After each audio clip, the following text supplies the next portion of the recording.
Welcome. I would like to give you an overview of the Memory Training Practitioner program. This course consists of 8 lessons and 2 bonus tracks. The first lesson is about the software of your brain. So I introduce you to the 2 sides of our brain, the hemisphere theory, which is really where modern brain research started. But we're not looking at the hardware, we're looking at the software. In lesson 2, I will introduce you to the rules of association. So this is one of the core components of memory training. It's kind of the glue. How do you make some information stick into your mind? And what really matters here is that you need to have something in your mind and something in addition to stick to it. We always glue 2 things together. So that's lesson 2. Lesson 3 is sometimes you want super glue, right? You want things really to stick for a long time. So I'll give you all the information you need on how to create your personalized super glue, the one that works for you. Lesson number 4 then looks at creating sequences. So it's not just remembering something, but it's also being able to remember it in the correct order.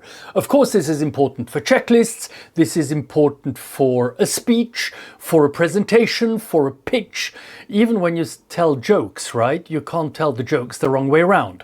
So this is lesson 4 about sequencing matters. It's also important so that you can check, did I really memorize everything and am I able to recall it? Now, not all information is sequential. And therefore we have lesson number 5, which introduces you to the techniques of mind maps. Many people have experienced mind maps. Most people have been taught it really badly and they think, this doesn't work for me. And therefore I would like you to give it here one more chance. Because in lesson 6, I will show you something that nobody teaches around mind maps.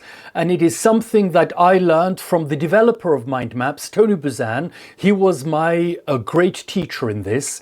And he said mind maps help your memory. So we need to see how mind maps and memory actually work together and how mind maps activate your natural memory if you do it right, which is lesson 5 is how to do it right. Lesson 6 is if you do it right, how does this help your memory?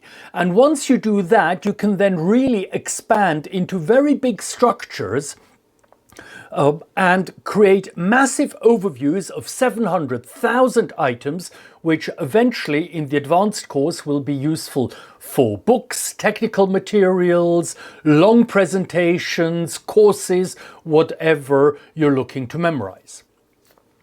Lesson number 7 then looks at the memory over time. There are 2 components here. So what happens with information over time? You've probably noticed that you forget things, and that is quite helpful. And therefore, if we do forget over time, what do we need to do to beat the system? How do we tell our memory? How do we tell our brain, this information is important, I want you to remember it, never mind what, right? So we need to activate that information, and I will give you the general activation rules, and then you will be able to develop your own specific activation rule. Lesson 8 then look at next steps that you can do. But this practitioner training also comes with 2 bonus tracks. So some people tend to find it difficult to create really detailed associations, especially from abstract words, right? Words that you can't immediately picture, like the economy or stochastic calculus. How do you have a picture of that? And the second bonus track looks at how do we apply this in language learning. So mostly in language learning, the challenge is remembering the words, the vocabulary. So how can we memorize vocabulary in one language and link it to a word that we know in another language? So that's in the second bonus track. I hope you enjoyed this session. Sign up for it now. And remember that you have a free one-on-one call with me once you sign up, and you can always reach out digitally as well.